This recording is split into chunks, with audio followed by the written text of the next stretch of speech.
हम लोग को समझ ही नहीं आ रहा है कि हम इतना प्यार समेटे कैसे। फिल्म की सफलता और असफलता डिसाइड हो जाती है उसके बजट से। मुझे चुप रहने के लिए बोला जाता है और कहा जाता है कि आपका पैसा तय हो जाएगा और त्रिपाठी जी को बता दिया जाएगा।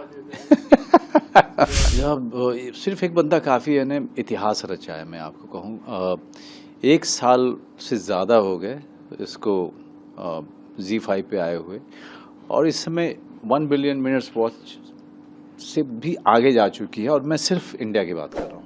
यहाँ पर मैं ZEE5 ग्लोबल की बात नहीं कर रहा हूँ, जहाँ पे दुबई है, मिडिल ईस्ट है या US है, UK है, कनाडा है, ऑस्ट्रेलिया है, मैं उसकी बात ही नहीं कर रहा हूँ। मैं उसको हम लोग अभी काउंट ही नहीं कर रहे हैं, क्योंकि वो लोग अभी तक डेटा इकट्ठा कर रहे हैं।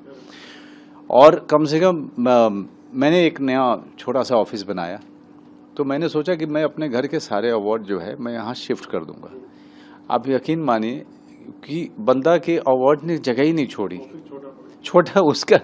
तो बंदा ने मुझे इतना दिया, बंदा ने हम सबको इतना दिया कि हम लोग को समझ ही नहीं आ रहा है कि हम इतना प्यार समेटे कैसे, इतना सम्मान समेटे कैसे। ये वाली स्थिति बंदा के साथ में हुई है कि जहाँ पे लोगों ने देखा भी, फिल्म ने इतना बढ़िया किया और साथ में सम्मान और तारीफ इतनी हुई। आपकी सफलता को देखते हुए ZEE5 भी कहते होंगे एक ही बंदा काफी है। मेरे लिए सिर्फ ZEE5 ही काफी है। वैसे मैं आपका करियर देख रहा था, शुरू किया आपने राम गोपाल वर्मा से, प्रकाश झा जी के साथ काम किया, चंद्रप्रकाश द्विवेदी, संजय गुप्ता, अनुराग कश्यप, यश चोपड़ा जी ने आपको बुलाया फिल्म के लिए, महेश भट्ट साहब, नीरज पांडे जी। के साथ। अब आप नए डायरेक्टर के साथ काम करें, इसका क्या राज है? जी नीरज, अगर आपको याद हो तो मैं ये काम ऑलमोस्ट बहुत पहले से कर रहा हूँ। डॉक्टर चंद्रप्रकाश द्विवेदी सर ने जब मुझे पिंजर दी थी, तब चंद्रगुप्त बनाए उनको बहुत साल हो गए थे। उसके बाद पिंजर मैंने स्क्रिप्ट पढ़ी थी, इमीडिएटली मैंने कहा था डॉक्टर साहब मैं कर रहा हूँ। फिर 1971 का डायरेक्टर अमित सागर, उसने कभी कोई फिल्म डायरेक्ट नहीं की थी। वो अपने होम प्रोडक्शन में जो उनके सीरियल वगैरह बनते थे उसमें वो कभी कभी बनाता था, नहीं तो वो स्टूडियो वगैरह को चलाने में मदद करता था बड़ौदा में। और लेकिन करीब 5-7 साल पहले से मुझे रियलाइज़ हुआ कि यार मुझे अपने डायरेक्टर्स खुद खोजने होंगे, क्योंकि जिस तरह की स्क्रिप्ट करना चाहता हूँ उस तरह के ऑफर्स नहीं आ रहे। ऑफर्स हैं लेकिन वो मेरे मुताबिक नहीं है। मैं जिस तरह से मैं अपने करियर को आगे लेके जाना चाहता हूँ, वहाँ पर जो लोग शॉर्ट फिल्में बनाते थे उनकी फिर बहुत सारी शॉर्ट फिल्में देखनी शुरू की, बहुतों को कांटेक्ट किया, कुछ लोग ही उनमें से मेरे साथ फिल्म बना पाए। देवाशीष मखीजा इसका सबसे बड़ा एग्जाम्पल है। मैंने कनू बहल, जिसकी फिल्म आने वाली है ZEE5 पे ही, RSVP प्रोडक्शन है, डिस्पैच, उसको भी मैंने कहा कि भाई तुम मेरे साथ फिल्म बनाओ, तो डिस्पैच हुई। और फिर एक गली गुलियाँ, दीपेश जैन, उसी को देखते हुए दीपेश जैन ने मुझे मेल किया स्क्रिप्ट को, तब वो LA में थे। तो मैंने स्क्रिप्ट पढ़ी, इमीडिएटली मैंने उनको बुलाया। चाहे वो अपूर्व सिंह कार्की हो, जिसका मैंने YouTube पे TVF का आया था वो एस्पिरेंट, और इंडस्ट्री के लोगों ने नहीं देखा था उस समय तक जब ये आया। तो और मैंने वो देखना शुरू किया किसी के कहने पे, सनी हिंदुजा के कहने पे। और आप अपूर्व सिंह का, और मेरे पास जब कहानी आई, सुपन वर्मा मेरे पास लेके आया था, तब मैंने कहा डायरेक्टर कौन है, तो उन्होंने कहा कि भाई डायरेक्टर और राइटर तो तुम ही चूज़ करके बताओ कौन चाहिए।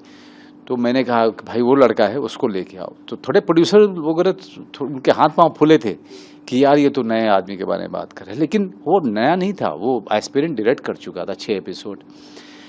तो मेरा पूरा विश्वास था कि ये आदमी करेगा, और उसने किया। दीपक किंगरानी जो राइटर हैं, वो कमाल के राइटर हैं। वो डेनमार्क में रहते हैं और यहाँ आते रहते हैं काम करने के लिए। फिर राहुल चिटेला से मैं मिला था, मीरा नायर के साथ ये काम करते थे।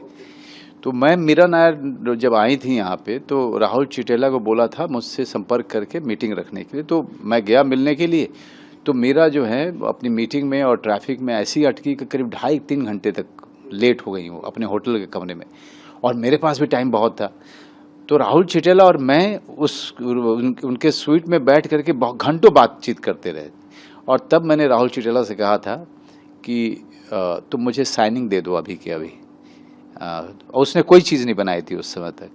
मैंने कहा कि तुम मुझे साइनिंग दे दो और एक शॉर्ट फिल्म बना लोगे तो दिखा देना, मैं तुम्हारी फिल्म में मैं ज़रूर रहना चाहिए।